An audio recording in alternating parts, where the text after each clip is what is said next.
लखनऊ में नव भारतीय किसान संगठन ने प्रदेश सरकार को ज्ञापन देते हुए संगठन के राष्ट्रीय अध्यक्ष निर्मल शुक्ला ने कहा कि 5 प्रमुख मांगे हैं जिसको पूरा नहीं किया गया तो किसान, मजदूर, युवा बड़े आंदोलन करने पर विवश हो जाएगा। नव भारतीय किसान संगठन राजधानी लखनऊ में ये प्रदेश कार्यकारिणी बैठक है, तो क्या बैठक में प्रमुख मांगे हैं आपकी और संगठन किस तरह से कार्य कर रहा है आपका प्रदेश में? हमारी प्रमुख मांगे किसानों की सबसे बड़ी मांग तो हमारी जो है उत्तर प्रदेश में बिजली बिल की है। तो हमने सरकार से यही मांग की है कि हमारा जो किसानों का 5,000 के ऊपर जो बिजली के बिल है ये माफ़ किया जाए। और दूसरा जो है ये जो 2 किलोवाट का बिजली कनेक्शन किया है तो इसका जो है 1 किलोवाट का कनेक्शन किया जाए, इसका लोड कम किया जाए और वृद्धा पेंशन 2500 की जाए।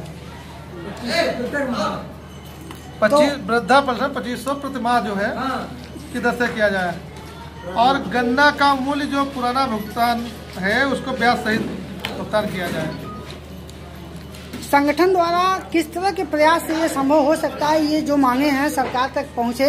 आपने इसके लिए कहीं प्लानिंग की है, धरना प्रदर्शन की है? बिल्कुल की है। ये हम इसीलिए मुख्यमंत्री को जो है ज्ञापन दे रहे हैं कि अगर ये हमारी मांगे नहीं पूरी होती है, हमारी मांगे अगर सरकार ये 5 मांगे जो हमने रखी है ये कोई ऐसी मांग नहीं है जो किसान का सरकार मानने वाली नहीं है, कोई हमने और ऐसी मांग नहीं रखी।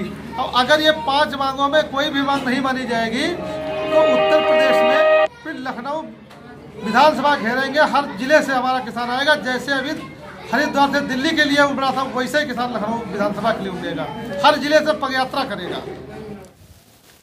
वहीं संगठन की प्रदेश कार्यकारिणी बैठक में आए किसानों ने 28 नवंबर को सीतापुर रोड गल्ला मंडी स्थित डॉक्टर बंगाली क्लिनिक के पास यह निर्णय लिया कि किसानों के हित में जल्द ही ये प्रमुख 5 मांगे नहीं मानी गई तो लोकसभा चुनाव 2019 में बीजेपी को हराने का कार्य करेंगे।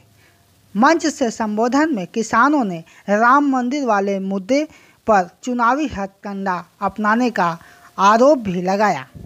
दोस्तों, आज ये किसान की बहुत विषम समस्या है कि पूर्व वर्षों में जो किसानों ने अपना गन्ना चीनी मिल को सप्लाई किया, आज उसका भुगतान नहीं मिल पा रहा है। प्रदेश में किसान भुखमरी के कगार पे है। आज किसानों की वो दुर्दशा है, जो गरीब किसान हैं वो आवास को तरस रहे हैं, शौचालय को तरस रहे हैं और यदि उनके बनवाए भी जाते हैं तो 20%, 30% वहां के सेक्रेटरी और प्रधान हड़प जाते हैं। भाजपा सरकार जो कहती है वो नहीं करती है और जो करती है वो नहीं कहती है। झूठ के पुलिंदे बांध करके ये भाजपा सरकार शासन में आई है, सत्ता में आई है। जिस देश का प्रधानमंत्री 100 में 100% झूठ बोल कर किसी को हथियाता हो, उस देश की जनता का क्या हाल होगा? आप देख लीजिए, उत्तर प्रदेश के मुख्यमंत्री का जातिवाद का जय बोल रहे हैं, मंच पर कहते हैं कि हम जातिवाद से बहुत दूर हैं। आज प्रदेश की स्थिति देख लीजिए, जितने भी IAS, IPS, थानों में इंचार्ज यशो सारे उन्हीं की जात के 80% हैं। दोस्तों, सपा को कहा जाता था कि ये जातिवाद की पार्टी है, लेकिन आज भाजपा की पार्टी बातों में साबित कर रही है कि हम जातिवादी हैं। हम हिंदू हैं, लेकिन हम हिंदू की मानवता को जानते हैं। अयोध्या में राम मंदिर बनना चाहिए, हम जानते हैं, हमें आस्था है, लेकिन किसान के पेट में जो भूख लगी है उसकी भी व्यवस्था किसान की इस प्रदेश के मुख्यमंत्री मुखिया को करनी चाहिए। आज जो व्यवस्था कानून की व्यवस्था है, किसानों की आर्थिक स्थिति चरमरा गई है। किसान की दयनीय स्थिति का कोई पुरसा हाल नहीं है, चाहे आप धान के किसान हो चाहे गन्ने के किसान हो। 19 में लोकसभा का चुनाव है, आज उनको भगवान याद आ रहे हैं। अरे जिस पार्टी ने भगवान के साथ इतना बड़ा छल किया है कि जो उनका मंदिर बना था उसको भी तुड़वा दिया, इसी सरकार ने तुड़वाया। और उस समय कहते थे कि हमारी केंद्र में सरकार नहीं है, उस समय केंद्र में कांग्रेस की सरकार थी दोस्तों। आज केंद्र में या प्रदेश में दोनों जगह भाजपा की सरकार है और राम मंदिर नहीं बनवा पा रहे और न बनेगा। ये आप निश्चित मान लीजिए कि राम मंदिर नहीं बनेगा। हिंदुओं की आस्था जो उस मंदिर से है वो इलेक्शन के बाद में खत्म हो जाएगी। केवल इनका एजेंडा इलेक्शन तक ही सीमित है। विधानसभा 25 तारीख में हुई, शिवसेना ने किया, क्या हुआ? डाक के 3 बात, जैसा कि तैसा। राम मंदिर ये बनवाना नहीं चाहते, क्योंकि राम मंदिर ये बनवा देंगे तो इनका मुद्दा समाप्त हो जाएगा। दोस्तों, मैं तो जानता हूं, भाजपा को बहुत करीब से जानता हूं और कई सरकारें भाजपा की देख चुका हूं। भाजपा की सरकार में किसान त्राही त्राही करता है, चाहे पीछे की सरकार ले लो, चाहे वर्तमान सरकार ले लो। आज किसान की स्थिति दयनीय है, इसलिए जो संगठन की नींव पड़ी है, हम तो बधाई देते हैं संगठन के पदाधिकारियों को, संगठन के राष्ट्रीय अध्यक्ष महोदय को, जो नींव डाली है इसमें हम पूर्ण भागीदारी निभाएंगे और जितना भी संघर्ष कर सके आप वो संघर्ष कीजिए, हम लोग पीछे नहीं हटेंगे। अपना परिचय देते हुए बताइए, आज जो प्रदेश कार्यकारिणी की बैठक किसानों की थी, तो आप कहां से आए हैं और क्या रणनीति अपनाई जा रही है किसानों की इस बैठक में? जी, मैं ऋषिपाल सिंह यादव, प्रदेश सचिव भारतीय किसान नव भारतीय किसान संगठन उत्तर प्रदेश से। उत्तर प्रदेश हमारा भुखमरी के कगार पर है। आज़ादी आए 70 वर्ष हो चुके हैं, मगर उत्तर प्रदेश हमारे देश का दिल, दिमाग और रीढ़ की हड्डी है जी। उत्तर प्रदेश में 3 बीमारी छोड़ रखी हैं। उत्तर प्रदेश में 3 बीमारी, नशा, अशिक्षा, बेरोजगारी। आओ मिल अभियान चलाएं और उत्तर प्रदेश को समृद्ध बनाएं और इन त्रिदोषों का मूल घटाएं। तो मंदिर मस्जिद का क्या होगा? आप अभियान चला रहे हैं, सरकार मंदिर मस्जिद का इशू ले रही है, उसका क्या होगा? मस्जिद जब राम के साथ नल, नील, अंगद और महाराज पिछड़े वर्ग ने लड़ाई लड़ी, मगर ये बीजेपी वाले और अपने को ड्रामा बनाकर जनता को गुमराह बना रहे हैं। और ये ड्रामा कब तक चलेगा? इन्होंने कहा था कि कांग्रेस को 60 वर्ष दिए, मुझे 60 दिन दे दो, मंदिर बन जाएगा। मंदिर आज तक नहीं बना, ये खोखले वादा कर रहे हैं। अब नेता बाबाओं ने सबकी मत मारी है, अब किसान यूनियन की बारी है। तो हमारे राष्ट्रीय अध्यक्ष जी निर्मल शुक्ला जी, इनको धन्यवाद है, इनका निर्मल नाम और निर्मल काम।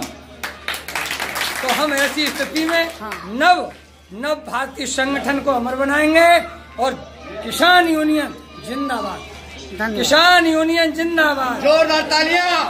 शोषण के दिन बीत गए, अभी तो ली अंगड़ाई है, नहीं डरेंगे भड़की से। ये तानाशाही नहीं चलेगी, भड़ुआ गद्दी नहीं चलेगी। किसान अन्न का दाता है, फिर भी चूसा जाता है। किसान की मांग पूरी हो, चाहे जो मजबूरी हो। जो हाकिम धर्म का न्याय है वही हमारा भाई है। निस्बतखोर दलालों में जूता मारो सालों में। वोट हमारा और राज तुम्हारा, नहीं चलेगा, नहीं चलेगा। फसल हमारी, भाव तुम्हारा, नहीं चलेगा, नहीं चलेगा। जाति धर्म की राजनीति हो रही थी कई वर्षों से, हमारी आजादी के बाद से अब तक, और अभी भी मंदिर मस्जिद का मुद्दा गरमाया हुआ है। डिसीजन नहीं ले पा रही सरकार। शिवसेना आके यहाँ पर उत्तर भारतीयों के पक्ष में बोल रही है कि हम मंदिर बनवाएंगे, दर्शन करने आए, धर्म सभा होती है। ये सब क्या है? ये तो पहले से ही होता आया है। जब मंदिर बन जाएगा तो राजनीति इनकी खत्म हो जाएगी। ये राजनीति इसी पे कर रहे हैं। 11 तारीख को क्या लगता है आपको? अध्यादेश आएगा, मंदिर बनेगा? नहीं आएगा, नहीं आएगा, नहीं आएगा। तो राजनीति इनकी खत्म हो जाएगी ना। तो किसानों, युवाओं के लिए ये लोकतंत्र है, मजबूती से काम करना चाहिए सरकार, लेकिन लोकतंत्र सही से मजबूती से काम नहीं कर रहा। लोकतंत्र में मजबूती नहीं है, तो सरकार क्या लोकतंत्र की हत्या कर रही है या किसानों के साथ छल कर रही है? हमारा किसान इतना जागरूक हो ही नहीं पा रहा है, उसको सिर्फ राजनीति के लिए यूज किया जाता है। अगर किसान हमारा जागरूक हो जाए। दादा, अपना परिचय बताइए। आप भारत के नागरिक हैं, क्या हो रहा है इस देश में किसानों के साथ, युवाओं के साथ, बेरोजगारों के साथ और धार्मिक आस्था के साथ? मेरा परिचय राकेश कुमार पांडे। मैं नव भारतीय किसान संगठन का एक सक्रिय सदस्य हूँ। और जहाँ तक किसानों का प्रश्न है, किसानों से दयनीय दशा शासन ने अब तक किसी की नहीं की। अगर मैं सन 70 की बात करूँ तो सन 70 में गेहूं का दाम 76 रुपये प्रति कुंटल हुआ करता था। 76 रुपये कुंटल के बाद सरकारी कर्मचारियों का वेतन 120% से 150% बढ़ गया। मास्टरों का वेतन 250 से 280% बढ़ गया और किसान को 2015 में 1450 रुपये प्रति कुंटल का मूल्य दिया गया। कहने का मतलब है कि किसान की जो गेहूं का रेट है वो मात्र 19% बढ़ा। सन 70 से लेकर 45 साल के अंदर 19% बढ़ा। और सरकारी कर्मचारियों का वेतन 120% से लेकर 280% तक बढ़ गया। उस हिसाब से अगर देखा जाए, हम तब भी कम मांग करते हैं। हम 120-150% नहीं मांग करते, हम 100% की मांग करते हैं। तब हमारे गेहूं और धान की कीमत 7,600 रुपये प्रति कुंटल होनी चाहिए। इतना न करके भी सरकार जो है किसान को आज भी अपेक्षित निगाहों से देख रही है। धार्मिक आस्था के साथ क्या हो रहा है उत्तर प्रदेश? जहाँ तक धार्मिक आस्था, राम मंदिर एंड अदर्स की बात है, कोई भी सरकार आई हो, मैं सरकार से पूछना चाहता हूँ कि आखिर वो रामनवमी की छुट्टी क्यों देती है। हर सरकारों ने रामनवमी की छुट्टी दी है। और राम मंदिर बनाने का जहाँ प्रश्न है, तो राम मंदिर अगर हिंदुस्तान में नहीं बनेगा तो क्या पाकिस्तान में बनेगा? राम मंदिर हिंदुस्तान, हम हिंदू हैं, हिंदुस्तान के रहने वाले हैं, हिंदुस्तान में ही मंदिर बनेगा, वहीं बनेगा, लेकिन केवल राजनीति को खत्म करके। 1992 से लेकर अब तक टेंट में पड़े हैं राम जी, तो अब तक क्या सरकार को नहीं सूझी? शिवसेना को सूझ गई? उत्तर भारतीयों को जहां वो अपमानित करता है, आज उत्तर भारत में आके राजनीति कर रहा है, क्या मानते हैं? ये किसी को नहीं सूझ रही है, केवल राजनीति वोट बैंक के चक्कर में उनको इलेक्शन के टाइम पर ये मुद्दा याद आ गया। अभी तक उस मुद्दे को सबने ढेर रखा, चाहे भाजपा के महेंद्र नाथ पांडे हों, चाहे जो सज्जन हो, सभी ने इस मुद्दे को डंप करके रखा और सब किसी ने नहीं कहा कि हमारे एजेंडे में ये है। केवल राजनीति का मुद्दा इलेक्शन टाइम पर जीवित कर दिया। तो क्या मानते हैं 11 तारीख को कुछ होने वाला है देश? अभी कुछ भी संभव नहीं। आप कहाँ से आई हैं? शाहजहांपुर से। राजधानी लखनऊ में किसानों की सभा है, इसमें आप आई हैं। शाहजहांपुर में महिलाओं को जो योजनाएं सरकार की मिल रही है, आप लोगों के पास पहुंच रही सरकार की? हमारी कुछ नहीं मिला, आज से कोई चीज नहीं मिला। आदमी हमारा मजूरा है। हाँ। अब वही सरकार के द्वारा से कोई आवाज, कोई चीज नहीं मिला। आज से सबके का नाम लेटरिंग मिलो और सबके गैस चूल्हा मिले, मैं कोई चीज कहूँ कॉलोनी या कोई चीज भी नहीं मिला। आज से क्या नाम आपका? संतोषी। कहाँ से आई हैं? शाहजहांपुर से। देश में धर्म और राजनीति के चक्कर में जनता पिस रही है। ऐसी स्थिति में लोकतंत्र की हत्या हो रही है। संविधान व कानून का भी उल्लंघन हो रहा है, क्योंकि ये राजनीतिक पार्टियां घोषणा पत्र में किए गए वादे को निभाने में हीला हवाली करती हैं। वहीं देश का विकास भी बाधित हो रहा है। I connect news bureau, Lucknow.